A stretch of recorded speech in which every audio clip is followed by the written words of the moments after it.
Hey, welcome back to Well, That's Interesting. I can't handle these types of episodes. Why do we do them? Edition.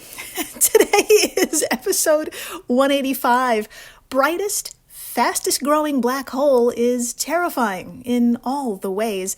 And we need to talk about this unknown object in the Milky Way.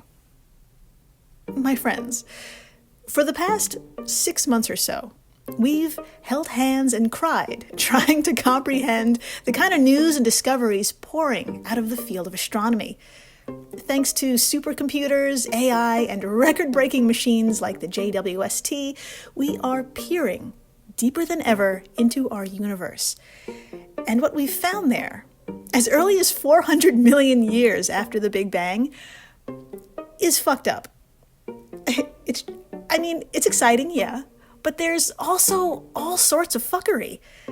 In the first half of episode 154, let's talk about these weird explosions in space, we talked about, weird explosions in space that have been dubbed luminous fast blue optical transients, or LFBOTs for short.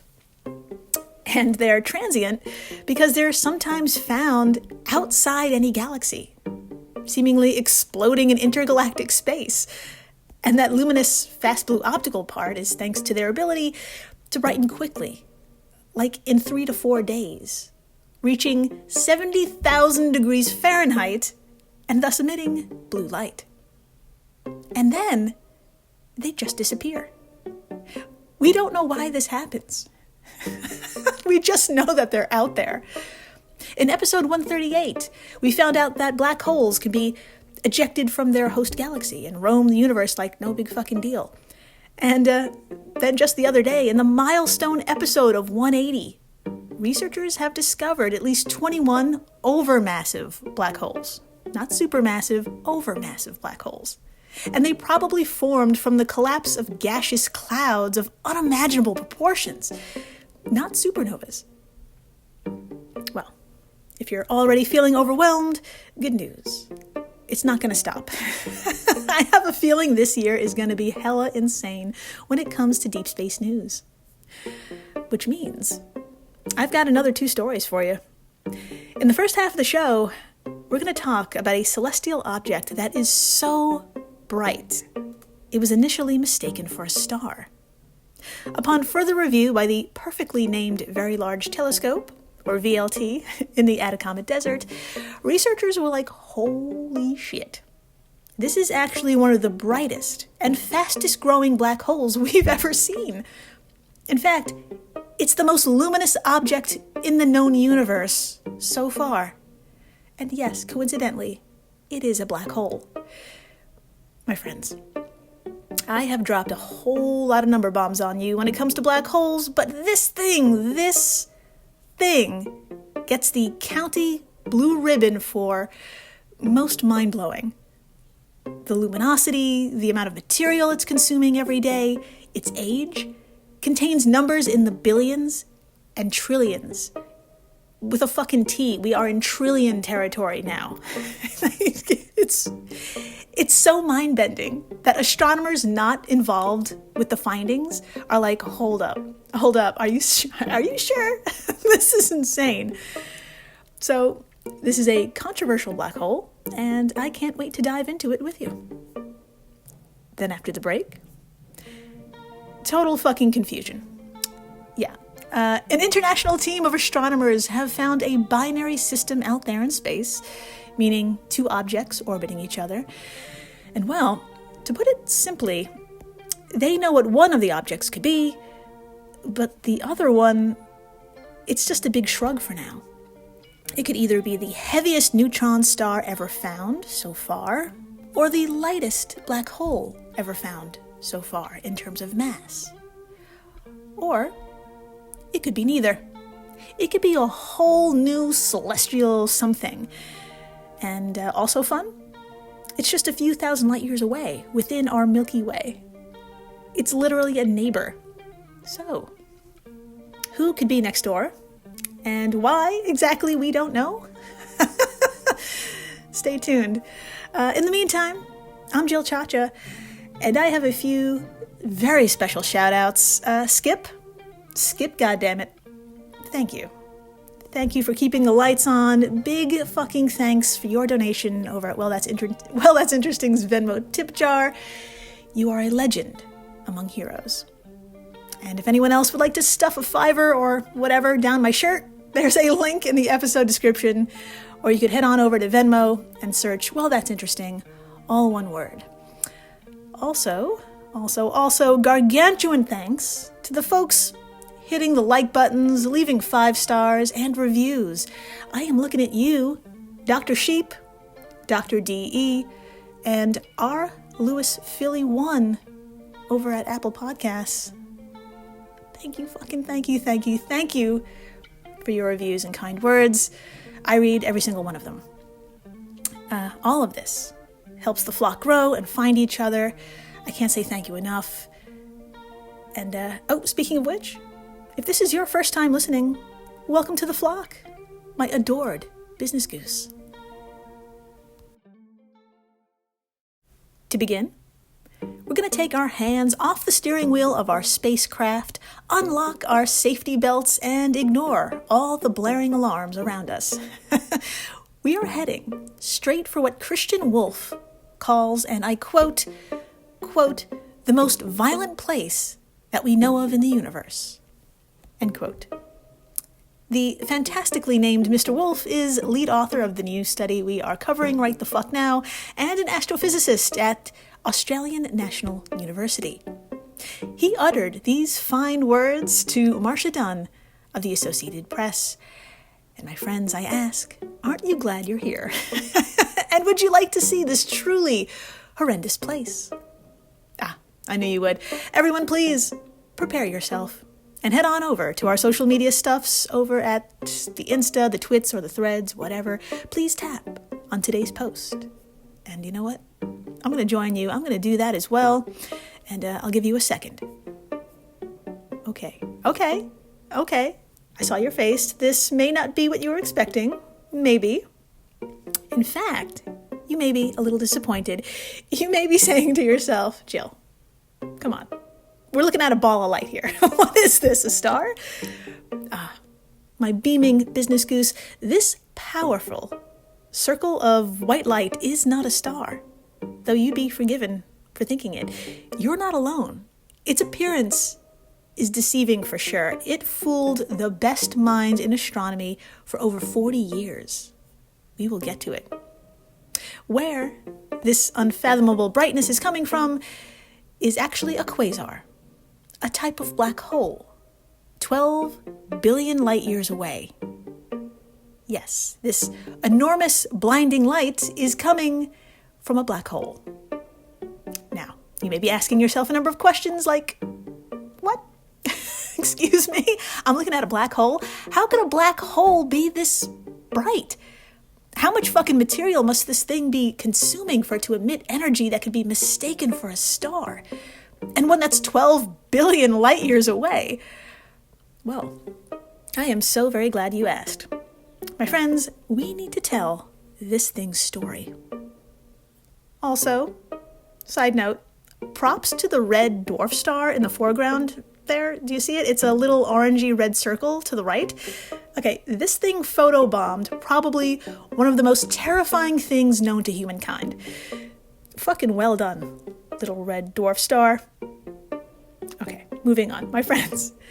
This quasar's discovery actually begins in the beautiful Buffon year of 1980, when not only was the hair large, but the computers as well.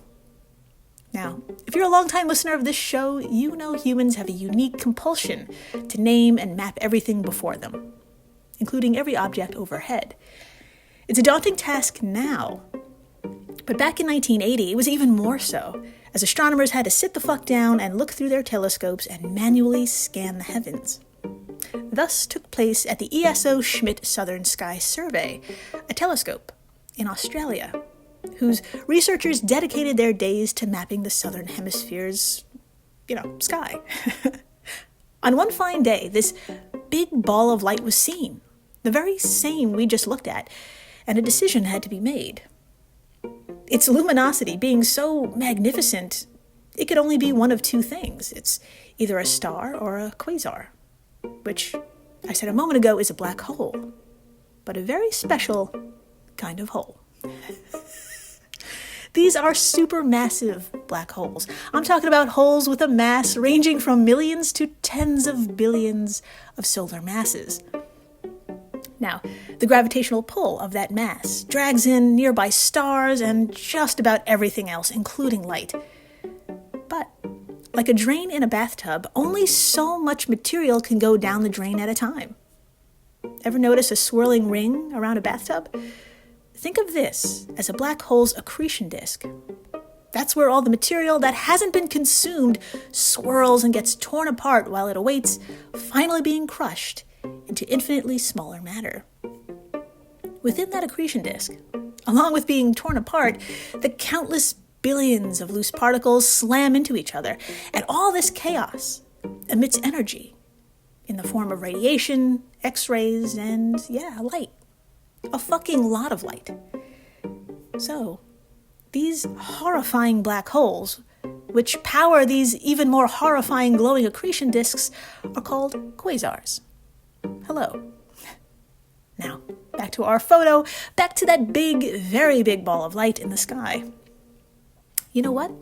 The researchers thought, it's too bright. No quasar has ever been this bright, so let's just play it safe. It must be a star. And so it was.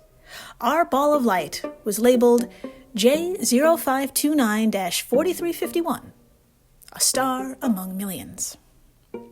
As the years went by, and as technology advanced in speediness, humans found a way to map and name things quicker with machine learning models.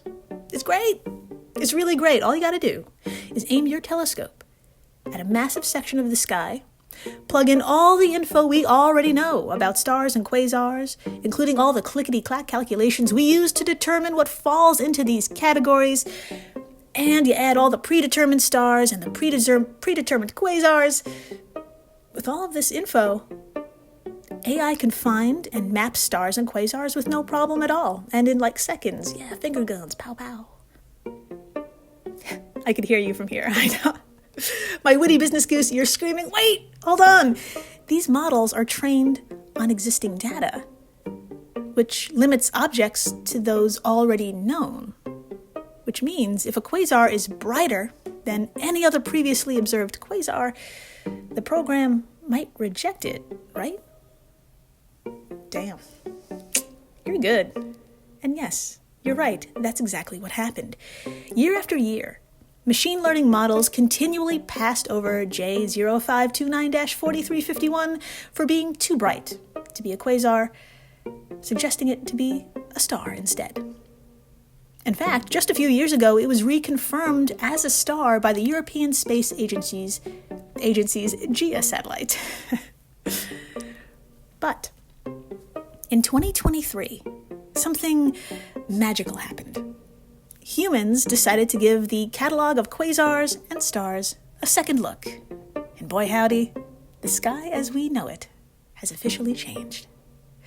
Thanks to some new clickety-clack calculations by the folks over at the Siding Spring Observatory in Australia and the Very Large Telescope in Chile, yes, that is its very real name, light was shed on J0529-4351's true identity, no pun intended. Quote, "It is a surprise that it has remained unknown until this day. It has been staring us in the face until now," said co-author Christopher Onken, an astronomer at Australian National University. My friends, I'm going to need you to sit the fuck down and hold on. The number bombs I'm about to drop on you are too large to imagine. But we're going to try, and it's possibly and probably going to hurt. J0529-4351, who I'm just going to call Joe from now on, is a black hole that came into existence 12 billion years ago. Now, either from a supernova or from an imploding gaseous cloud, we're not sure. But here's what researchers of this discovery suggest. After formation, the mass of the black hole created... Sorry, delete. Let's do that again. After formation, the mass of the black hole created an accretion disk 7 light years across. 7 light years. For context, 7 light years is about 15,000 times the distance from the Sun to Neptune, which is basically our solar system. So it's 15,000 times wider than that. Good news, the impossibleness gets so much worse from here. The black hole itself is estimated to have a mass of about 17 billion suns. Yes, did you say like what the fuck? What? I can't with that number. The audacity of this thing to be that big. Just for shits and giggles, I looked up the size of the black hole at the center of our Milky Way galaxy, and it's a scant 4 million times the size of our sun. Just take a fucking seat, you know? Like, the black hole at the center of a giant-ass galaxy named M87 in Virgo, that one is 6.5 billion suns. Again, this one blows these black holes out of the water. 17 billion suns. Joe is so much bigger. So you may be asking, how did it get so fucking heavy? This is a great question. Well, 12 billion years ago, the universe was a toddler. And just like a toddler, it was a bit of an unorganized mess. Galaxies attempted to form, as did stars. Massive gaseous clouds were abundant. Early black holes, like Joe, it's believed, had a field day on this loose material. Joe was in the right place at the right time, it seems. My friends, that 7 light-year-long accretion disk was so full of shattered material waiting to be consumed. After 12 billion years, the light and energy from that disk finally hit our telescopes, and the luminosity numbers came in. It's 500 trillion, I'll say that again, 500 trillion times brighter than our sun. Yeah, I know, me too. It's a lot, and it's so a lot. This officially makes J0529-4351 the brightest object in the known universe so far. There's more. It gets better, by the way, or worse, depending on how you look at this thing. Mr. Wolf told the New York Times the quasar's black hole would have doubled every 30 million years, which would have allowed the black hole's mass to have grown to 17 billion suns within just 3 billion years after the Big Bang. At its largest, it was consuming as much as 413 suns each year, or about a sun a day. It was consuming a sun's worth of energy and material a day. Which means, bust out another blue ribbon, not only for the most luminous quasar and the brightest object in the known universe, but for the fastest growing black hole ever documented. So far, this is a sun a day. Oh God, it's overwhelming. It's overwhelming, even for astronomers. The peers of Mr. Wolf and his team are lining up to take their second look at Joe to confirm or debate its size, as everything seems so extra.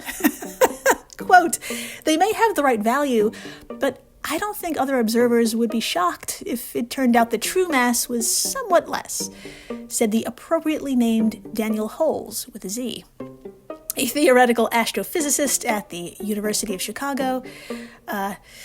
Daniel said this to Dennis Overby of the New York Times. It does seem like an extreme object, but he added, I would be shocked if this turns out to be the most luminous quasar in the sky, end quote. Chung-Pei Changpei Ma, an astrophysicist at the University of California, Berkeley, was also reached out for comment, saying these estimates could be off by a factor of 2 or 3. Even so,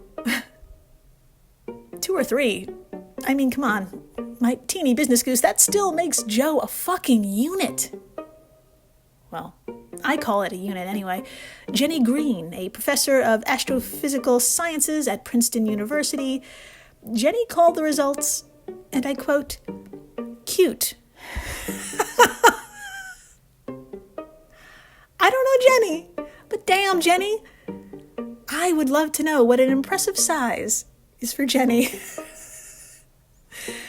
After the break, we are switching gears and reversing course. We are heading on back to the Milky Way, where in its outskirts lies a tiny mystery. Get ready for even more bizarre shit from the universe. Stay tuned. If you like small-town mystery, crazy news, and wild history, then the Florida Men on Florida Man podcast is for you. Each week, Josh Mills and Wayne McCarty bring you the absolute best Florida has to offer. So if you're looking for a show that's safe for the family, but funny enough to help you escape everyday life, then listen to the Florida Men on Florida Man podcast. That's Florida Men, plural, on Florida Man podcast. Okay, round 2. Name something that's not boring. A laundry? Ooh, a book club. Computer solitaire, huh? Ah, sorry, we were looking for Chumba Casino. That's right, ChumbaCasino.com has over 100 casino-style games. Join today and play for free for your chance to redeem some serious prizes. ChumbaCasino.com. No purchase necessary. Void where prohibited by law. 18+. Terms and conditions apply. See website for details. I'm Jane Perlez, longtime foreign correspondent and former Beijing bureau chief for the New York Times. I've been a foreign correspondent in lots of places: Somalia, Indonesia, Pakistan. But nowhere as important to the world as China. I mean, China is not dropping anti-democratic paratroopers into Montana. But of course, we did see things like the weather balloon / spy balloon riveting the whole country for a week. This is Face Off, an 8-part series in which we'll take you behind the scenes to key moments in the tumultuous U.S.-China relationship. We'll speak with a diplomat, a spy, a tech reporter, a U.S. admiral, even Yo-Yo Ma. Plus, my pal and noted China historian Rana Mitter joins the conversation. We'll look at what's driving the two nations apart and explore whether anything can help bring them back together. Face Off launches April 9th. And we're back. We are so back. And my friends, we are starting off this segment of the show with a very different photograph. So please, drop the baby you're holding, take your eyes off the road, whatever it is you're doing, it can wait. Head on over to our social media stuffs, swipe past Joe, and you shall see quite a cluster. I'm actually going to go ahead and do that here myself. Yeah. Now, if you're thinking, damn, this photo kind of looks like a snapshot of Paris or New York taken at night from a plane, you wouldn't be too far off. This, my popular business goose, is one of the densest collections of stars in our galaxy, NGC 1851. It's only a wee 40,000 light years or so away, which in terms of distance in space means NGC is basically the next town over. And this town is a bustlin'. Technically called a globular cluster, it is packed so tightly with old, ancient stars, astronomers have observed actual collisions and frightening near misses of orbits that are basically intertwined. This part of our Milky Way puts on a good show, to say the least. With so many celestial bodies so close together, researchers have the goddamn time of their lives watching who does what to whom and why. And I think I just made this pervy. Yeah, a little bit. Okay, anyway, what I mean to say is that NGC is the place to go if, as an astrophysicist, you want to see some crazy shit. And hopefully, some new crazy shit. Astrophysicists like Ewan Barr and Arunima Dutta of the Max Planck Institute for Radio Astronomy, and astrophysicist Ben Stappers of the University of Manchester. It was these three, along with a slew of additional international astronomers, who stumbled upon something truly bizarre. Well, half of it is truly bizarre anyway. While using the Meerkat radio telescope in South Africa to scan NGC's back alleys, the group first discovered a millisecond pulsar. Okay, what in the holy hell is that? Don't worry, I've got you. I asked the same thing. Well, it all starts when a massive supergiant star, I'm talking 110 to 25 times the size of our sun, runs out of fuel and goes supernova. Enormous amounts of material are cast off into space, but the rich, heavy, and I mean all caps heavy core is left behind. Now, please lean in, as this part of the story is oh so important. When that core is 5 solar masses or more, usually a black hole forms. When that core is 2.2 solar masses or less, something called a neutron star is formed. Now, get this. Your average neutron star is only about 13 miles in diameter, or about 20 kilometers. But like I said, the mass can be up to 2.2 times that of our sun. To fit all that mass into such a tiny space, just 13 miles, every single particle needs to be packed as tightly and as closely as possible. Essentially, every proton and electron is crushed into one big neutron. Hence, neutron star. And because things tend to spin when they're out there in space, so do neutron stars. On occasion, they spin so goddamn fast, they're called millisecond pulsars. Now, according to the Center for Astrophysics, these babies are rare. There are only about 3,000 known millisecond pulsars, and our team just found a new one.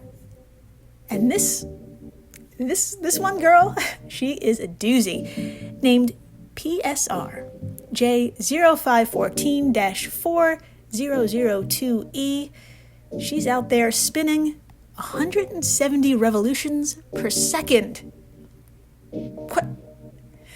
And that's a lot. And we know this thanks to the radio waves she's emitting at precisely timed intervals. However, yes, it begins. However, the team noticed every 7.44 days, there was a slight, ever so slight change to her spin, or radio pulse.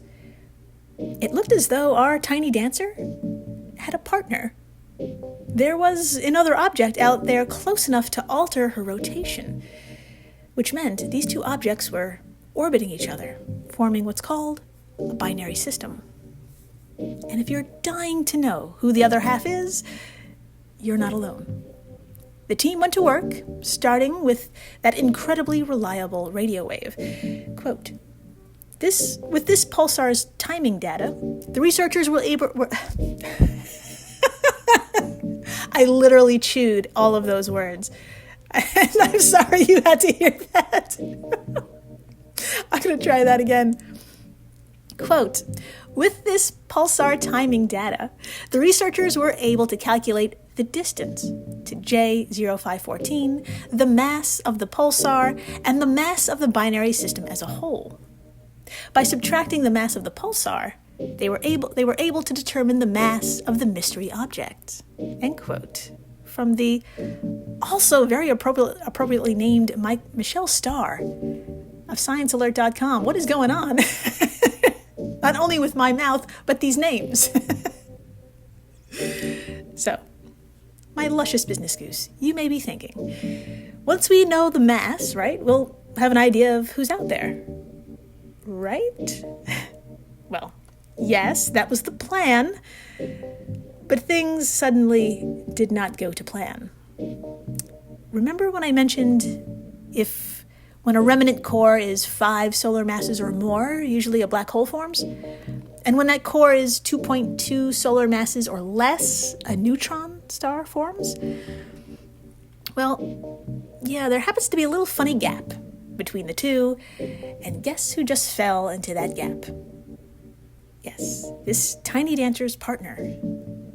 My friends, this object has a solar mass of 2.76, which means it could either be the heaviest neutron star found so far, or the faintest black hole ever found so far. Or neither. It could be something completely new. Quote, "We're not done with this system yet," Arunima Dutta told ScienceAlert.com.